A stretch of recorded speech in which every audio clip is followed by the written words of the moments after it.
Siku ya mazishi ya mume wake, Helena alisimama mbele ya jeneza akiwa amechoka kulia. Alidhani huzuni ya kumpoteza mume wake ndiyo maumivu makubwa zaidi ambayo angewahi kuyapitia. Lakini hakujua kuwa, kabla jua halijazama siku hiyo, angesikia maneno ambayo yangefanya kifo kiwe kidogo ukilinganisha na ukweli. Hakujua siri ya mume wake mpaka siku ya mazishi. Hii ni simulizi ya mwanamke aliyekuwa anaishi kwenye ndoa iliyojengwa juu ya heshima, utulivu na imani. Lakini pia ni simulizi ya ukweli uliofechwa kwa miaka, ukisubiri siku moja tu, siku ambayo ilikuwa tayari imechelewa sana. Helena na Jackson walikuwa wameoana kwa miaka 12. Kwa macho ya watu, walikuwa mfano wa ndoa nzuri. Jackson alikuwa mwanamume mtulivu, mwenye heshima, aliyependa kazi yake na familia yake. Helena alikuwa mwanamke mpole, mwenye subira, aliyejitoa kwa familia yake. Hawakupigana sana, hawakupiga kelele, hakukuwa na drama za wazi. Lakini ndoa yao ilikuwa ya ajabu kwa namna yake. Ilikuwa tulivu kupita kiasi. Jackson hakuwa mtu wa mazungumzo marefu. Alijibu kwa kifupi. Alipenda kukaa peke yake. Alionekana kana kwamba alikuwa kila mara anabeba mawazo mengi moyoni, lakini hakuyatoa. Helena alijifunza kuishi na hilo. Alijiambia, si kila mwanamume anapenda kuongea. Alijifunza kutouliza maswali mengi. Na hapo ndipo kosa lake la kwanza lilipoanzia. Kulikuwa na nyakati Jackson aliondoka asubuhi mapema sana. Alisema ana safari ya kikazi. Nyakati nyingine alirudi usiku sana. Alisema kulikuwa na kikao. Helena hakuwahi kuthibitisha. Hakuwahi kupekua simu yake. Aliamini kuwa kuhoji sana ni dalili ya kukosa imani. Lakini ndani ya moyo wake kulikuwa na sauti ndogo iliyokuwa ikimwambia, kuna kitu hakiko sawa. Aliifunika sauti hiyo kwa upendo, kwa subira, kwa maombi. Mpaka siku ile kila kitu kilikatika ghafla. Ilikuwa saa 4 usiku. Helena alikuwa amelala kidogo akimsubiri mume wake arudi. Simu ililia. Namba haikuwa imehifadhiwa. "Hello?" alisema kwa sauti ya usingizi. "Samahani mama, tunapiga kutoka hospitali ya mkoa." Moyo wake uliruka. "Tumempoteza mume wako." Maneno yalining'inia hewani kwa sekunde kadhaa. Helena alikaa kimya. Hakupiga kelele. Hakulia. Aliuliza swali moja tu, kwa sauti iliyokuwa haina hisia. "Alikufa vipi?" "Ajali ya gari." Simu ilipokatika, Helena alikaa kitandani kwa muda mrefu. Alishika kifua chake. Alihisi kama amevutwa nje ya mwili wake. Ndani ya masaa machache, maisha yake yalibadilika milele. Lakini kilichokuwa kinakuja hakikuwa maumivu ya kifo pekee. Kilikuwa ni mwanzo wa safari ya ukweli ambao hakujiandaa kuusikia. Mazishi yalipangwa haraka. Jackson alikuwa mtu aliyefahamika kazini na mtaani. Watu walikuja kwa wingi. Helena alipokea rambirambi kwa heshima, macho yake yakiwa mekundu, lakini uso wake thabiti. Alijiona kama mtu anayehudhuria mazishi ya mtu mwingine, kana kwamba moyo wake ulikuwa bado haujaukubali. Watu walimsifia Jackson. Mwanamume mwema sana. Mtu wa watu. Hakuwa na makuu. Helena alitikisa kichwa. Ndiyo, alimjua hivyo. Au alidhani anamjua. Wakati wa mazishi, kitu cha ajabu kilitokea. Mwanamke mmoja alikuja polepole. Hakuwa analia. Uso wake ulikuwa mzito, macho yake mekundu kana kwamba alikuwa amelala kidogo kwa siku nyingi. Alisimama mbele ya Helena kwa muda mrefu kuliko wengine. Kisha akasema kwa sauti iliyokuwa ya chini, iliyotikiswa na hisia. "Samahani sana kwa kila kitu." Helena alimsogelea kwa macho. "Kila kitu gani?" alitaka kuuliza. Lakini mwanamke yule aligeuka haraka na kuondoka. Helena alibaki amesimama, akitetemeka. Kwa nini mwanamke yule aliongea kana kwamba alikuwa na hatia? Baada ya mazishi, Helena alirudi nyumbani peke yake. Nyumba ilikuwa kimya sana. Kiti cha Jackson kilikuwa pale pale. Viatu vyake mlangoni. Usiku huo usingizi hakuja. Kwa mara ya kwanza katika miaka 12 ya ndoa, Helena alishika simu ya mume wake. Moyo wake ulipiga haraka. Alihisi kama anafanya kosa, lakini kitu kilimsukuma kuendelea. Kulikuwa na ujumbe mwingi, lakini mmoja ulimvuta macho. Uliniambia utanipigia leo. Watoto wanakuuliza baba yao. Helena alisoma tena na tena. Watoto gani? Baba gani? Mikono yake ilianza kutetemeka alipofungua picha. Picha ya Jackson akiwa wamekumbata watoto wawili, na pembeni yake yule mwanamke wa mazishi. Dunia yake ilivunjika vipande. Je, Jackson alikuwa anaishi maisha mawili? Na je, hii ndiyo siri pekee au mwanzo wa mambo mazito zaidi? Usiku ule haukuwa na usingizi. Helena alikaa sebuleni akiwa ameshika simu ya Jackson mikononi. Aliangalia picha ile tena na tena, akitumaini macho yake yanamdanganya. Lakini hayakuwa. Jackson, mume wake, baba wa familia yake, alikuwa amesimama pale, akitabasamu kwa upendo, akiwa amewakumbatia watoto wawili ambao Helena hakuwahi kuwaona maishani mwake. Machozi yalimtiririka bila kelele. Hakulia kwa sauti. Alilia kimya kimya, kama alivyoishi kimya kimya ndani ya ndoa yake kwa miaka yote ile. Asubuhi ilipofika, aliamua jambo moja. Hangeishi na maswali. Alitafuta namba ile iliyotuma ujumbe. Aliisoma mara kadhaa kabla hajabonyeza piga. Simu ililia kwa muda mrefu.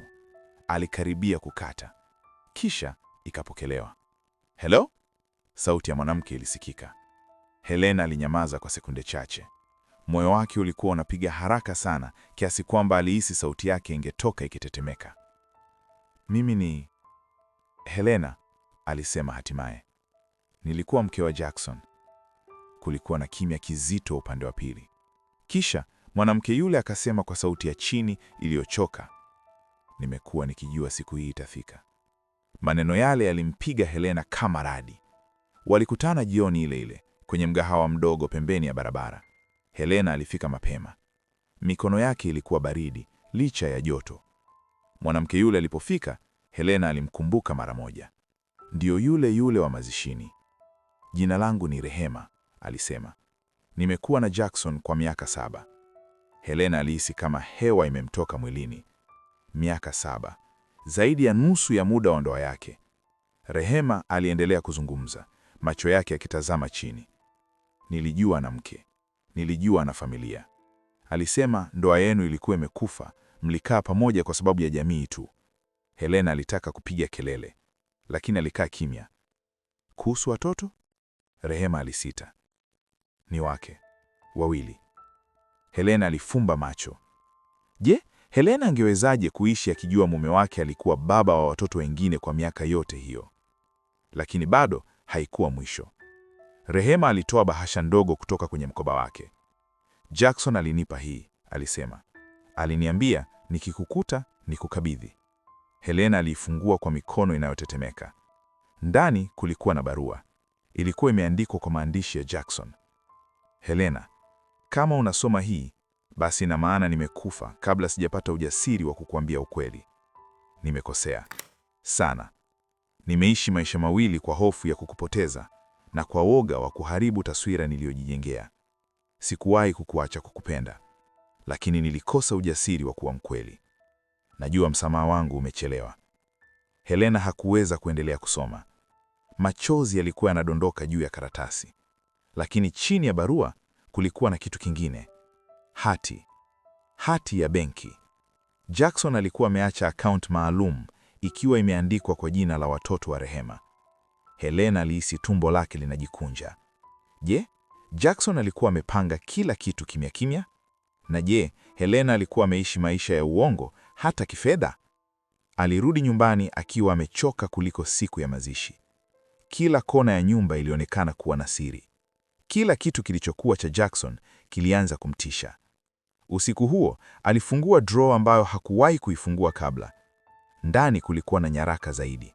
Barua, risiti, picha. Kila kitu kilithibitisha ukweli mmoja mchungu. Jackson alikuwa ameishi maisha mawili kwa muda mrefu kuliko Helena alivyoweza kufikiria.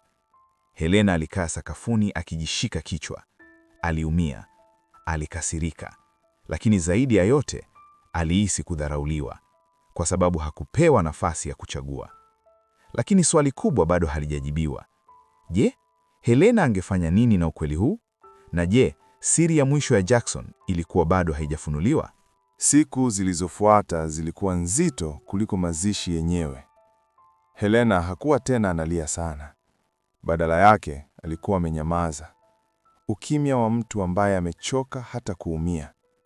Kila alipofungua macho asubuhi, alikumbuka kitu kimoja.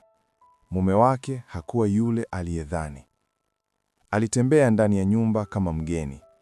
Kiti cha Jackson kilikuwa bado pale, lakini sasa hakikuwa kiti cha mume wake. Kilikuwa kiti cha mtu aliyemficha ukweli. Lakini dunia haikumruhusu akae kimya kwa muda mrefu. Majirani walianza kunong'ona. Habari zilienea haraka kuliko alivyotarajia. Umesikia? Eti marehemu alikuwa na mwanamke mwingine na watoto pia. Helena alisikia yote, sio kwa sababu aliambiwa, bali kwa sababu maneno hayo yalikuwa yanamfuata kila alipopita. Alianza kujilaumu. Nilikuwa kipofu? Nilikuwa dhaifu? Au nilichagua kutoona? Lakini swali lililokuwa linamuuma zaidi lilikuwa moja. Nifanye nini sasa? Rehema alipiga simu mara kadhaa. Helena hakupokea. Sio kwa sababu alimchukia, bali kwa sababu alihitaji kwanza kumuelewa Helena mwenyewe. Siku moja, alipata ujasiri wa kurudi kwenye draw ile draw ambayo Jackson alikuwa akiificha kwa miaka. Aliifungua tena, taratibu. Ndani kulikuwa na jalada jekundu. Hakuwa ameliona mara ya kwanza. Ndani ya jalada hilo kulikuwa na nyaraka za hospitali, vipimo, ripoti, tarehe. Moyo wa Helena ulianza kupiga kwa kasi. Jackson alikuwa mgonjwa sana. Alikuwa anaugua ugonjwa ambao madaktari walikuwa wamempa miezi michache tu ya kuishi. Tarehe ya ripoti ilikuwa miezi 6 kabla ya kifo chake. Helena alikaa chini ghafla. Miguu yake ilishindwa kubeba uzito wa mwili wake. Je, Jackson alijua anakufa na akachagua kuficha ukweli wote? Aliendelea kusoma. Ndani ya jalada kulikuwa na barua nyingine. Ilikuwa imeandikwa kwa mkono ule ule aliojua vizuri. Helena, nilijua mwisho wangu unakaribia. Nilikuwa na hofu ya kukuumiza mara mbili, kwa ukweli wangu na kwa kifo changu. Ndiyo maana nilikaa kimya. Nilidhani ningeweza kurekebisha mambo yote kabla sijaondoka. Nilikuwa napanga kukuambia kila kitu, lakini sikuwa na ujasiri. Helena alifunga macho.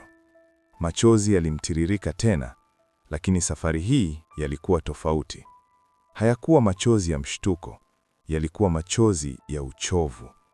Jackson alijua. Alijua anakaribia kufa, na bado alichagua kuondoka na siri. Lakini bado kulikuwa na ukurasa wa mwisho. Kuhusu mali zangu, nimegawa kila kitu kwa makusudi. Si kwa sababu sikukupenda, bali kwa sababu nilitaka kubeba lawama peke yangu.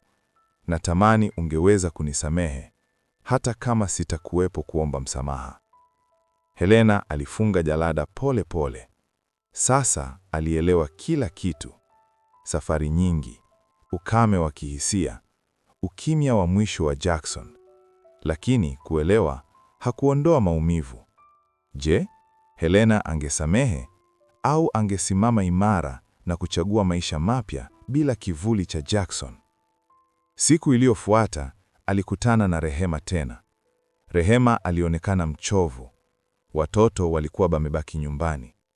Helena alimpa bahasha. Ilikuwa ile ile aliyokuwa amepewa. Nimeisoma, Helena alisema kwa sauti tulivu. Ninajua kila kitu sasa. Rehema alinyamaza. Nitahakikisha watoto hawakosi. Sio kwa sababu ya Jackson, bali kwa sababu wao hawakuchagua hili. Rehema alianza kulia. Mimi sikutaka mambo yaende hivi, alisema. Nilimpenda. Helena alitikisa kichwa. Na mimi nilimpenda. Lakini upendo bila ukweli ni ulongo unaouma. Lakini je, Helena alikuwa tayari kumwacha Jackson moyoni mwake, au bado kulikuwa na hatua ya mwisho kabla hajajipata upya? Baada ya siku ile ya kukutana na Rehema, Helena alirudi nyumbani akiwa mtupu moyoni. Sio kwa sababu hakuwa na maumivu, bali kwa sababu alikuwa ameacha kubeba mzigo ambao haukuwa wake. Kwa mara ya kwanza tangu kifo cha Jackson, alikaa kimya bila hofu. Hakujaribu tena kufikiria kama alipaswa kugundua mapema. Hakujilaumu kwa kuamini. Hakujilaumu kwa kupenda, kwa sababu sasa alielewa kitu kimoja muhimu sana: imani si udhaifu. Siku kadhaa baadaye, Helena alirudi kaburini. Alikuwa peke yake. Hakulia, hakusema mengi, alisimama tu. "Nilikuamini," alisema kwa sauti ya chini, "na hilo halikuwa kosa langu." Alivuta pumzi ndefu, lakini ukweli uliokuwa umeficha ulinifundisha kitu ambacho ningependa ningejifunza mapema, kwamba kunipenda hakukuwa sawa na kuniheshimu. Aligeuka na kuondoka bila kuangalia nyuma. Hapo ndipo safari yake mpya ilipoanza. Helena alianza polepole kujijenga upya. Alirejea kwenye mambo aliyokuwa ameyaacha: marafiki, ndoto na sauti yake mwenyewe. Aliendelea kuwasaidia watoto wa Rehema, sio kwa shinikizo, bali kwa uchaguzi, kwa sababu watoto hawakuwa sehemu ya uongo, walikuwa waathirika wake. Jamii ilipoendelea kuzungumza, Helena alichagua kutonyamaza tena. Alijifunza kusema hapana, alijifunza kuuliza maswali, na muhimu zaidi, alijifunza kujisamehe. Miezi ilipita. Maumivu hayakuondoka kabisa, lakini hayakuwa tena yanatawala maisha yake. Siku moja alipojiangalia kwenye kioo, alimuona mwanamke mpya, aliyeumia ndiyo, lakini aliyeamka. Wakati mwingine, watu tunaowapenda zaidi ndio wanaoweza kutuficha ukweli kwa muda mrefu zaidi. Ukimya haupaswi kuchukuliwa kama amani, na upendo bila ukweli huacha majeraha ambayo hata kifo hakiwezi kuyafunika. Ukweli unaumiza, lakini uongo unaumiza zaidi kwa muda mrefu. Helena hakupoteza ndoa tu, alipoteza taswira ya mtu aliyemwamini, lakini alijipata yeye mwenyewe, na hilo lilikuwa ushindi wake wa mwisho. Kama simulizi hii imekugusa, bonyeza like, subscribe kwenye channel ya Simulizi na Azizi, na andika comment yako hapa chini. Je, ungependa kujua ukweli hata kama unaumiza, au ungechagua kuishi kwenye amani ya uongo? Maoni yako yanaweza kumsaidia mtu anayepitia hali kama hii sasa hivi.